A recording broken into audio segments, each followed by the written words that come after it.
ಈ ಒಂದು ಶ್ರಮೆ ಮರಣ ದಿವಸದ ಕೊನೆಯ ಒಂದು ದಿವಸಕ್ಕೆ ತಂದೆಯಾದ ದೇವರು ನಮ್ಮನ್ನು ನಡೆಸಿದ್ದಾರೆ.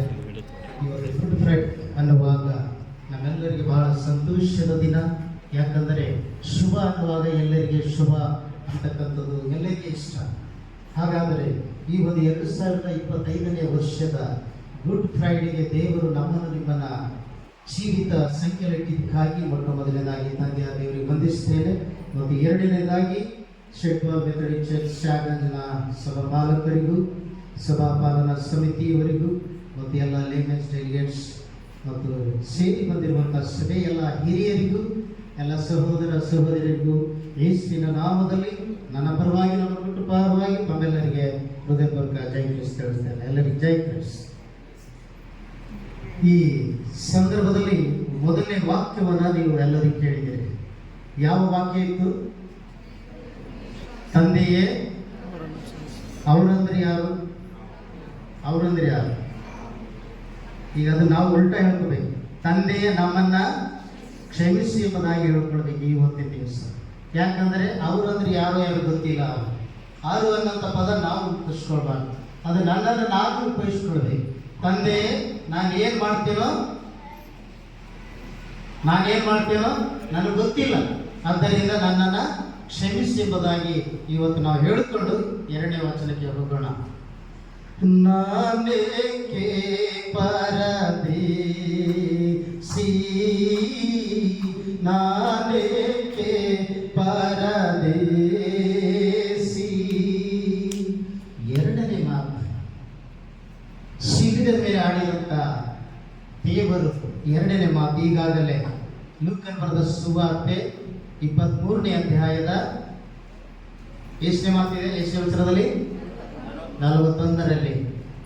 ಅಂದರೆ ಈ ಹೊತ್ತಿ ನನ್ನ ಸಂಗಡ ಪರದೈಸಿನಲ್ಲಿರುವಿ. ಆ ಪರದೈಸ್ ಅಂದ್ರೆ ನಾವೆಲ್ಲರೂ ತಿಳ್ಕೊತೇವೆ, ಪರಲೋಕ ಅನ್ನೋದಾಗಿ ತಿಳ್ಕೊಳ್ತೇವೆ. ಆದರೆ ಪರದೈಸ್ ಅನ್ನುವಂಥ ಪದ ಈ ವರ್ಷ ನಾವು 10 ನಿಮಿಷ ಯಾಕಾಗ ಆ ಪರದೇಶಿಯರ ಬಗ್ಗೆ ಸ್ವಲ್ಪ ಹೊತ್ತು ನಾವು ತಿಳಿದುಕೊಳ್ಳೋಣ ಪ್ರಿಯರೇ. ಪರದೈಸ್ ಅನ್ನುವಾಗ ನಾವು ರಾಗ ಆಡ್ತೀವಿ. ಈಗಾಗಲೇ ನಾನು ಆಡಿದೆ. ಇನ್ನು ಅನೇಕ ವಚನಗಳಿವ, ಇನ್ನು ಅನೇಕ ಪರಲೋಕದ ಬಗ್ಗೆ, ಪರದೇಶಿಯರ ಬಗ್ಗೆ ರಾಗಗಳಿವ. ಆದರೆ ಯೇಸು ಕ್ರಿಸ್ತನು ಈ ಮಾತನ್ನ ಶಿಲುಬೆಯ ಮೇಲೆ ತೂಗಲ್ಪಟ್ಟಾಗ ಅವರ ಜೊತೆಯಲ್ಲಿ ಅಕ್ಕಪಕ್ಕ ಇರುವಂತ ಇಬ್ಬರು ಕಳ್ಳರು ಅವರ ಜೊತೆಗೆ. ಒಬ್ಬ ಕಳ್ಳನು ಹೇಳ್ತಾನೆ, ನೀನು ದೇವರ ಮಗನಾಗಿದ್ದರೆ ನಿನ್ನನ್ನು ನೀನು ರಕ್ಷಿಸಿಕೋ ಮತ್ತು ನಮ್ಮನ್ನು ಕೂಡ ರಕ್ಷಿಸಿ ಎಂಬುದಾಗಿ ಹೇಳಿದ. ಆದರೆ ಅದರಲ್ಲಿ ಇರ್ತಕ್ಕಂಥ ಇನ್ನೊಬ್ಬನು ಕಳ್ಳನು ಹೇಳ್ತಾನೆ ಅದೇ ಮಾತೇನಂದ್ರೆ ತಾನು ತಿಳ್ಕೊಂಡಿದ್ದ. ಯಾಕಂದ್ರೆ ಈತನು ದೇವರ ಕುಮಾರನೆಂಬುದಾಗಿ ಆತನ ಅರ್ಥ ಆಗಿತ್ತು.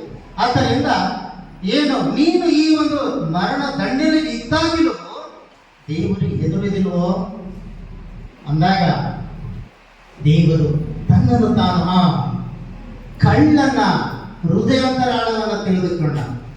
ಅದಕ್ಕೆ ಆಗ ಹೇಳ್ತಾನೆ ಅವನು, ಈ ಹೊತ್ತೇ ನೀನು ನನ್ನ ಸಂಗಡ. ಈ ಹೊತ್ತು ನನ್ನ ಸಂಗಡ ಅಂದ್ರೆ ಅರ್ಥ ಏನು? ದೇವರು ಕೂಡ ಶಿಲುಬೆಯ ಮೇಲೆ ತೂಗಾಡುವಾಗ ನನ್ನ ಸಂಗಡ ಅಂದ್ರೆ ನಾನು ಕೂಡ ಇವತ್ತು ಇಲ್ಲಿ ಸಾಯಬೇಕಾಗಿದೆ. ಈ ಗುರುತ ಗುಡ್ಡದ ಮೇಲೆ ನನ್ನ ಪ್ರಾಣವನ್ನ ಅರ್ಪಿಸಬೇಕಾಗಿದೆ. ಆದ್ದರಿಂದ ನೀನು ಕೂಡ ನನ್ನ ಜೊತೆಯಲ್ಲಿ ಪರದೇಶಿನಲ್ಲಿರುವಿ.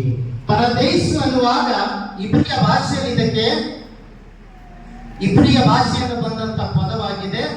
ಅದಕ್ಕೆ ಪರ್ಷಿಯ ಭಾಷೆಯಲ್ಲಿ ಇದಕ್ಕೆ ಪರದೇಶ ಎಂಬುದಾಗಿ ಕರ್ತಾರೆ. ಹಾಗಾದರೆ ನಾವು ಪರದೇಶ ಅನ್ನುವಾಗ ಡೈರೆಕ್ಟ್ ಆಗಿ ಪರಲೋಕಕ್ಕೆ ದಾರಿ ಇಲ್ಲ, ಡೈರೆಕ್ಟ್ ಆಗಿ ಯಾರಿಗೆ ಪರಲೋಕ ಹೋಗ್ಲಿಕ್ಕೆ ದಾರಿ ಇಲ್ಲ. ಅದಕ್ಕಾಗಿ ಮೊದಲು ಹೇಳ್ತಾನೆ, ಮೊದಲು ನನ್ನನ್ನು ನಾನು ಈ ಲೋಕದಲ್ಲಿ ಅರ್ಥ ಮಾಡಿಕೊಳ್ಳಬೇಕು. ಆತನ ಸನ್ನಿಧಾನದಲ್ಲಿ ನಾನು ಸೇರಬೇಕಾದರೆ ಮೊದಲು ನಾನು ದೇವರಿಗೆ ಅರ್ಪಿಸಿಕೊಳ್ಳಬೇಕು. ಅದಕ್ಕೆ ಪರದೇಶ ಅಂದರೆ ಈ ಪದವು ನೇಹಮಿಯ ಪುಸ್ತಕದಲ್ಲಿ ಹಳೆ ಒಡಂಬಡಿಕೆಯಲ್ಲಿ ನಾವು ನೋಡ್ತೇವೆ. ನೇಹಮಿಯನು ಬರೆದಂತ ಪ್ರವಾದನ ಗ್ರಂಥ 2:8ರಲ್ಲಿ ಹೇಳಿದ ಪ್ರಕಾರ ಅದು ರಾಜ್ಯವನ್ನು ಸೂಚಿಸುತ್ತದೆ. ಅದು ಎಂಥ ರಾಜ್ಯ ಅಂದರೆ ಅವನು ಯಾವಾಗಲೂ ರಾಜ್ಯ ದರ್ಬಾರದಲ್ಲಿ ಎಷ್ಟು ಸುಂದರವಾಗಿಯೂ ರಮ್ಯವಾಗಿಯೂ ಅಂದವಾಗಿರ್ತದಲ್ಲ, ಆ ಒಂದು ರಾಜ್ಯಕ್ಕೆ ನಾನು ಕರೀತೇನೆ ಅನ್ನುವಂಥ ಮಾತು ಆ ಕಳ್ಳನಿಗೆ ಹೇಳುವಂಥದ್ದು. ಮತ್ತು ಪರಮಗೀತೆ ಮತ್ತು ಪ್ರಸಂಗಿ ಪುಸ್ತಕ ನೋಡ್ತೇವೆ, ಅದು ಉದ್ಯಾನವನ. ಉದ್ಯಾನವನ ಅಂದ್ರೆ ಆದಮ ಅವಳನ್ನು ಉಂಟು ಮಾಡಿದ ಮೇಲೆ ಅವ್ರು ಎಲ್ಲಿಟ್ಟಿದ್ರು? ದೇವರು ಎಲ್ಲಿಟ್ಟಿದ್ರು? ಏದನ್ ತೋಟದಲ್ಲಿ ಇಟ್ಟಿದ್ರು. ಅಲ್ಲಿ ಏನಾದ್ರೂ ಕಡಿಮೆ ಇದ್ವಾ? ನೋಡಲಿಕ್ಕೆ ಸುಂದರವಾಗಿತ್ತು, ಎಲ್ಲ ಮರಗಳಿತ್ತು, ಎಲ್ಲ ಅಂದ ಚಂದವಾದಂತ ಹಣ್ಣುಗಳಿತ್ತು. ಅದೇ ಪರದೇಶ, ಅದೇ ಪರದೇಶ. ಯಾಕಂದರೆ ಆದಮ ಅವಳನ್ನು ಉಂಟು ಮಾಡಿದ ಮೇಲೆ ನೀನು ಎಲ್ಲವನ್ನ ತಿನ್ನು ಇಲ್ಲಿಂದ, ಆದರೆ ಒಂದು ಮಾತ್ರ ಅದಕ್ಕೆ ಮುಟ್ಟಲೇಬಾರದು ಎಂಬುದಾಗಿ ಅದೇ ಪರದೇಶ. ಅದಕ್ಕಾಗಿ ಈ ಪರಮಗೀತ ಪ್ರಸಂಗಿ ಪುಸ್ತಕ ಓದುವಾಗ ನಮಗೆ ಅರ್ಥ ಆಗ್ತದೆ ಪರದೇಶ ಅಂದ್ರೆ ಏನಂತೆ. ಆದ್ದರಿಂದ ದಾನಿಯೇಲನ ಪುಸ್ತಕದಲ್ಲಿ ಕೂಡ ಹೇಳ್ತಾನೆ, 12ನೇ ಅಧ್ಯಾಯ 1-2 ನೋಡುವಾಗ, ಪ್ರಿಯ ದೇವಜನರೇ, ಇವತ್ತು ನಾವು ನೀವು ಆ ಶಿಲುಬೆ ಮೇಲೆ ಆಡಿದಂತ ಮಾತನ್ನ ನೆನಪು ಮಾಡಿಕೊಳ್ಳೋದು ಅಷ್ಟೇ ಅಲ್ಲ, ಇವತ್ತು ನನ್ನ ನಿನ್ನ ಜೀವಿತ ಆ ಪರಲೋಕ ರಾಜ್ಯದ ನೀತಿಗಾಗಿ ತವಕ ಪಟ್ಟಿದ್ದೇವ. 40 ದಿವಸ ಉಪವಾಸವಿದ್ದೇವೆ ನಿಜ, ಆದರೆ 40 ದಿವಸದಲ್ಲಿ ಒಂದಾದ್ರೂ ದಿನ ನಾನು ಪಶ್ಚಾತ್ತಾಪ ಹೃದಯವಾಗಿ ಮೊಳಕಾಲೂರಿ ದೇವರ ಮುಂದೆ ಪ್ರಾರ್ಥನೆ ಮಾಡಿದ್ದೇವೆ. ತಂದೆ ಅವರು ಏನು ಮಾಡ್ತಾರೆ ಕ್ಷಮಿಸಿ ಎಂಬುದಾಗಿ ಹೇಳುವಂತ ಮಾತು ಕೇಳಿದ್ದೇವೆ. ಇವತ್ತು ನನ್ನನ್ನು ಕ್ಷಮಿಸಿ ಎಂಬುದಾಗಿ ಹೇಳಿಕೊಂಡಿದ್ದೇವೆ.